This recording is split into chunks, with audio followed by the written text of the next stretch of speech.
myself. Oh no, give me that cell. Oh, I gotta go like Cobain. 8 years to the grave, gone insane. My blood got propane. How you gon' go and throw my name with shame? Already cross-faded, making it to the disco. I hate it, and you know how this goes. You framed it, picture painted in my room. This that real life shit, not on Zoom. Got the scene in it. Make sure you subscribe to JerCrispy. What's up, y'all? It's shows the most, does the most. JerCrispy, welcome back to another video. Shit. We're slowly gaining subscribers. And we know what we're doing, man. We finally getting to a point that all our hard effort is coming, forming, and the grind is coming to the top. We're getting there slowly. So, more people are recognizing us now. So, but today I got y'all know my boy Chin Juice. The B movie is played by a black man. Y'all know last time we watched the Baymax movie on some stuff. The B movie. Well, low-key can relate. We could low-key relate on this B movie. Alright. Where my camera at? Alright, we had a good spot. I just wanted to know where we at. But just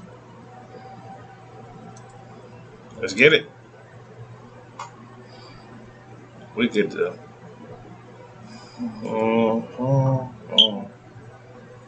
Yes, sir. Yes, sir. Time for some more peek. So the movie starts, and we got our guy Barry over here grabbing his favorite striped sweater.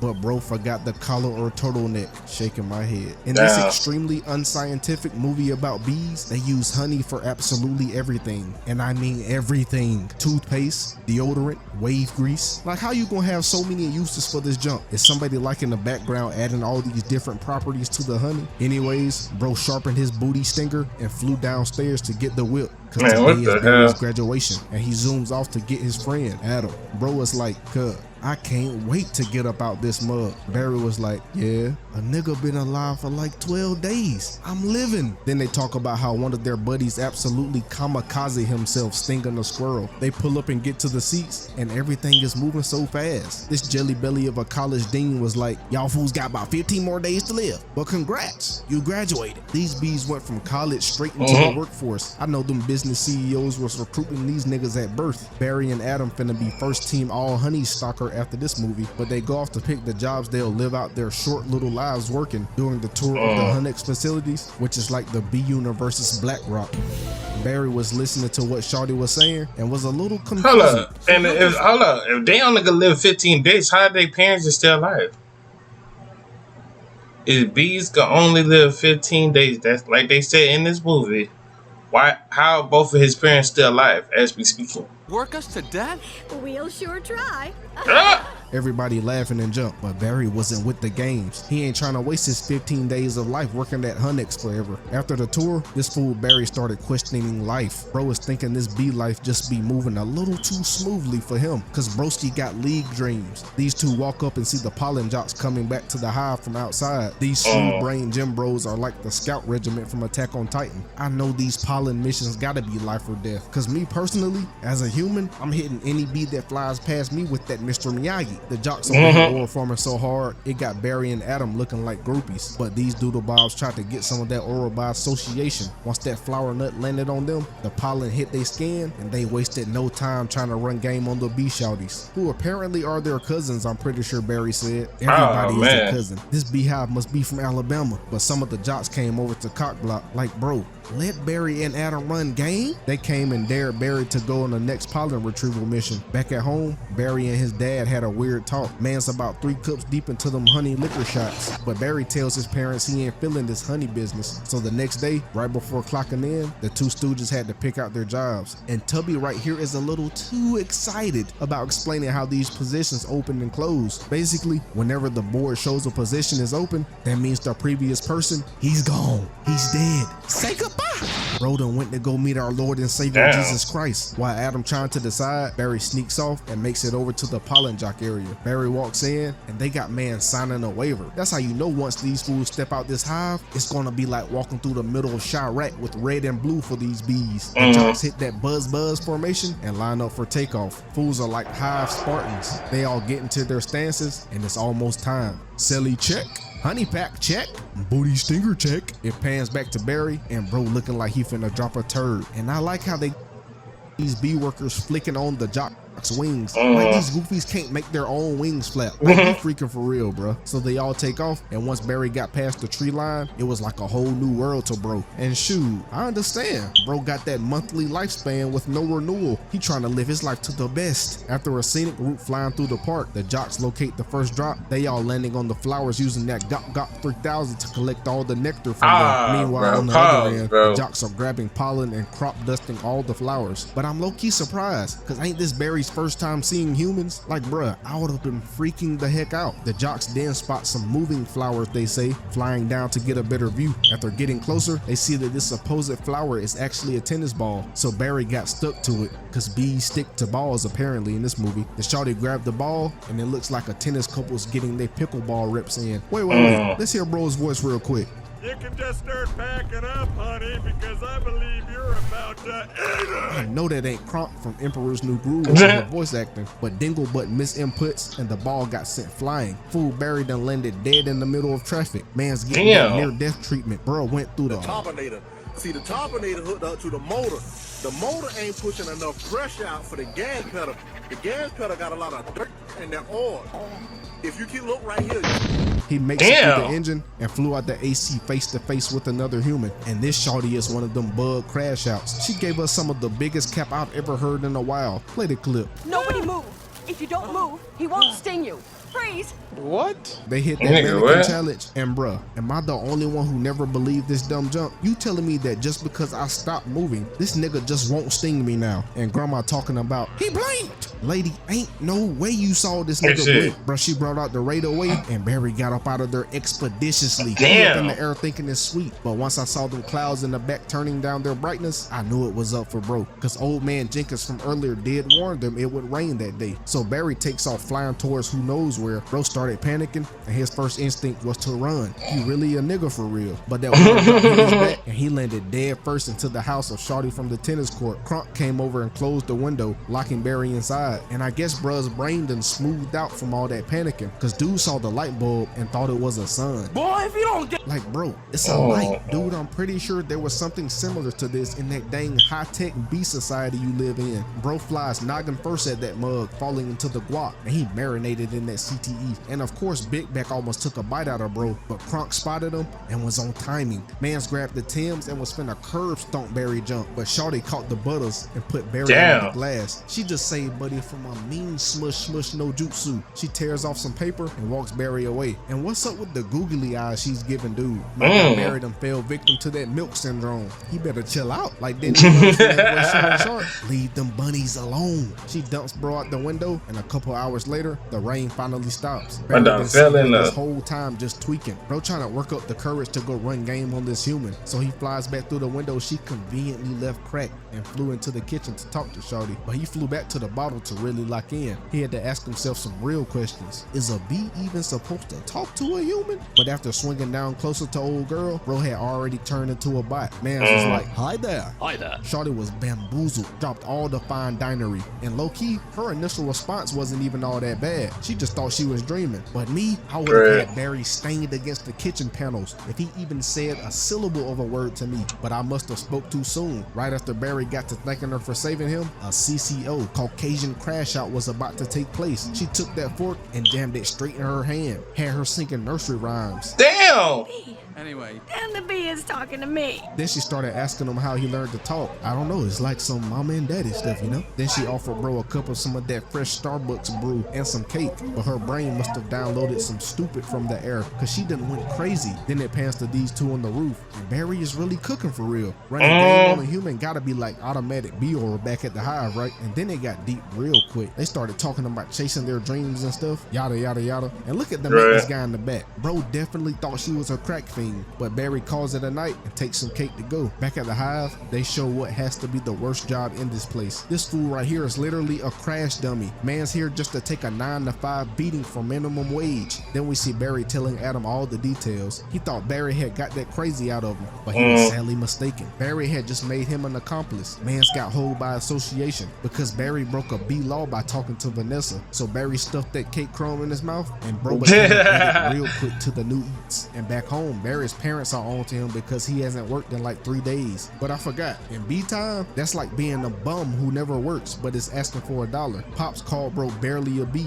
and he had heard enough and swam off, but the honey got him tripping different. He started seeing visions of him and Vanessa doing random ish together. After almost drowning, bro came out and flew back to the city to see Vanessa. She's giving bro the tour of his life. While they're both explaining more about each other's lives, they walk into the store and the humans are showing their true colors, because Jorge came from the shadows and slapped some CTE in the back of Barry's brain. Vanessa gave dude that wombo combo and checked how to help you out. Nigga just got hit with the meanest left hook.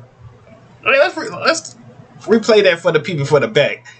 God damn, the meanest left hook of his life. Walking to the store. Watch this. The humans are showing their true colors, because Jorge came from the shadows and slapped some CTE in the back of Barry's brain. Vanessa gave dude that wombo combo though. With the left, right, top of your head. Then bro sees the giant what ball the of honey heck? behind her and started flipping out, because in his brain, honey only exists within the hive, and dude's offended. He told her how bees be slaving to make that honey, and humans just taking it all for themselves. And bro was appalled when he saw that his precious honey was 50% off. But shoot, I see why. I wouldn't want a nigga mewing on the side of my honey either if I was a customer. So bro went Bravo 6, going dark. But Jorge from earlier could sense bro's presence and grabbed the shank to set Barry up. He put that honey on the box and Digglebutt fell for the trap. Mans popped out and pressed this nigga against the wall. And personally, wouldn't let that junk happen to me though. Just saying. But Jorge ain't no hoe. He grabbed that thumbtack out the wall and they got straight to running the ones. And the animators cook with this sequence because they really fighting for real. Hey. But somehow the human let the bee straight up overpower him and threaten him for honey info. Like, dude. So he chases down the honey farms truck and launches himself off this backstrap, which has the stretchiness of Mr. Freaking Fantastic. Cause ain't no way bro is getting launched that far through these rope strings. But now mans is laying spine first on the windshield, and all the That's a bugs mosquito? playing dead so they don't get wiped off the map. It's too late though, cause they get wiped off the map. All these fools getting hoed. But Barry and one of the most annoying bugs on earth still living. The mosquito. No cap. Anytime I see a mosquito, it's literally a fade on sight. But he gets to the farms and sees the behind the scenes of this honey operation. He overhears these two goofies talking about how dumb bees were and how they're gonna use this Zah machine to smoke out the bees and steal the honey. Then Barry sees the makeshift beehives and all the bees inside look tarnished. And this mug looks modern low-key, but looks can be deceiving because the fools are really just honey slaves. So Barry brings this tea back to the hive and the fam not hearing Barry's nonsense. Then Adam snitches on him about being around the human girl, but then Barry started speaking facts. Bro put that finger up and channeled his inner MLK, so he puts his plan in motion. And when the news came on, the scoop was that Barry is suing the humans for stealing their honey. Bro done went viral. He even on an interview with B. Larry King, and back at Vanessa's place, her and Crunk are mid-argument when Barry flies in and meets bro. But tell me why every instance of Barry talking to a human, they just shrug it off like it's reality. Like, bruh, it's a talking B. Talking B. Crazy. It's insane! They discuss how Vanessa and Barry are gonna sue the humans. Even Adam came over to help, but bro is only there for the good eats. Some time passed, and the nation is going bonkers. Barry and Adam suited and booted up for the trial, but the humans seem to really just want to hear the bees talk. Then Doug Demodome's evil brother walked in defending the honey industry. Chubby walks up to the jury talking a whole bunch of hoopla. Man's blaming that Barry's ability to talk might not even be real, but when he said it's cause of steroids, I was like, yeah, the humans are cooked. Right. Y'all brought Benjamin Glutton to defend us. Barry took to the stand and was speaking straight ear candy. They all go through their witnesses, and somehow a bear gets brought into the courtroom. Whoa! Yada yada yada. The trial continues, and Abner crashes out, and Crunk walked in on Barry and Vanessa having a date that night. Bro sat at the table and was eyeing Buddy, and me being a fellow African American, I could sense a nigga moment coming, but only time will tell. But time started replying back real quick, cause Barry was in the bathroom. Bro walked in with that magazine, and I just knew we were finna see a murder. Had me like, man, what did you do that nigga that so mad? Croc started flagging out on Barry. Bro pulled out all the stops, a magazine, a Damn. DIY flamethrower, and a shower that for some reason has a lethal setting on it. He shot Barry with That was a mug roach? and sent bro to 1-8. Nigga, that was a roach. That was a roach. Hold up. Nigga, that was a roach in the tub. Barry. Bro pulled out all the stops, a magazine, a DIY flame. Alright, come on now, bro. Nigga, you that determined to kill a fucking bee, my nigga? God damn. And a shower that for some reason Look at has that roach. a lethal setting on it. He shot Barry with that mug and sent bro to 1 HP, falling into the toilet. Then he flushes bro, and Barry started surfing in the bowl on the nail filer. After that pop shove it, Vanessa came in defending Barry and kicks Kronk out the crib. Next day at the trial, bro called Barry to the stand and put the plan into motion. Then he starts to question Barry, but it really just looks like a grilling, and all the other bees are getting a bit agitated with Buddy. After a couple more disses, Adam comes over and stings this fat fool. And bro is so dramatic, bruh. Man's over here flopping around like Joel B trying to drop a 50 ball. They end up taking Adam to the hospital, and bro is on that honey IV. Like, I'm pretty sure that's not how it works. But Adam shows Barry his new toy stinger, and they talk about how the humans might have holed them and won the case. But when Adam smells that smoke, Barry had the bright idea to bring up the smoking point in court the next day. So they have Adam distract the courtroom until Barry could bring in a guaranteed dub. But Tubby was hating and rolled in on a baby stroller. Like, bruh, I know dang well that bee sting in the booty cheek ain't hurt that bad. And when I say a baby stroller, I mean a full action stroller. Bro got the games on the side and everything. Your grown ass really bought a fucking stroller to court, nigga. And why does he have a neck brace? This thing Right. gas in it. Anyways, Barry came in right on cue and brought in the bee smoker can. Bro was trying to dismiss it and accidentally smoked the bees in the courtroom. Oh! We saw you being a doodle bob. And the whole courtroom erupted in a free the bees chant, and the bees won the case. Then Tubby came over and told Barry that he somehow freaked up the balance of powers in nature. This was going to ruin the world. After that case, the bees was running society like your favorite trendy agenda. All the honey now belonged to them. They even walking down Winnie the Pooh for the honey. But after the surplus of honey erupted in the hive, the bees just stopped working and shut down honey production. And with every bee not working, nature started getting tarnished. All the trees and flowers died out, and the world was looking a hot mess. The hive is also starting to feel the repercussions. Then Barry linked up with Vanessa, and she showed him how the floral side of the world was looking without the working of the bees. Vanessa clocked that nigga T real quick. He takes it to the chin, and now is trying to think up a solution. And quick question, without bees, do y'all really think the world would be freaked like this? This might be the truest part in the whole movie, no cap. Yeah, I think even though bees stings, my nigga, they really, without that honey and that, they fucking with the flowers and shit. The flowers low key kind of dying and shit, and we need our plants and Barry shit. to sit and think about his And choices. trees. He ran off to apologize to her before she heads off to the flower festival. What's crazy is she's blaming Barry for everything when she was the main goofy supporting him. Then the idea finally came to him. He flew off to catch her and tells her that they're going to.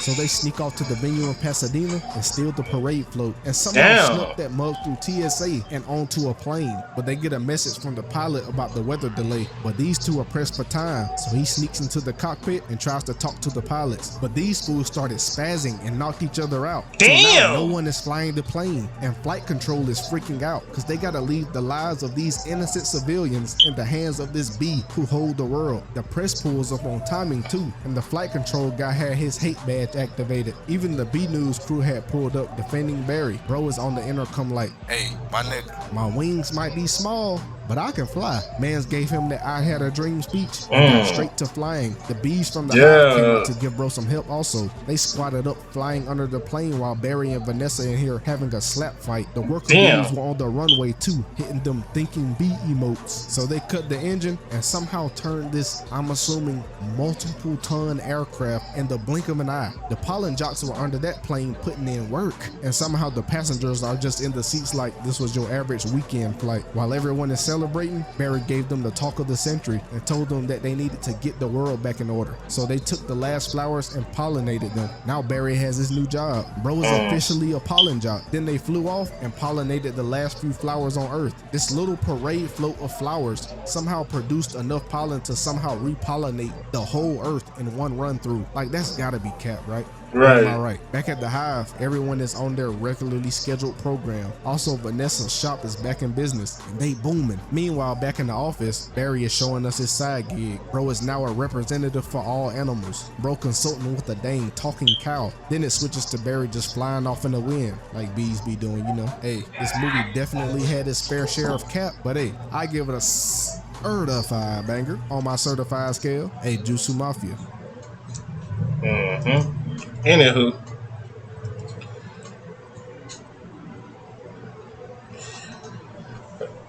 I hope y'all enjoyed this video. Make sure like, comment, subscribe, follow social media. Did pop up on the screen. I see y'all when I see y'all. Love y'all to the bottom of my heart, man. Do y'all think they should have a B2 movie, or they should just leave it how it is? I think they just should leave it how it is. But see y'all when I see y'all. On the road to 300. I'm out.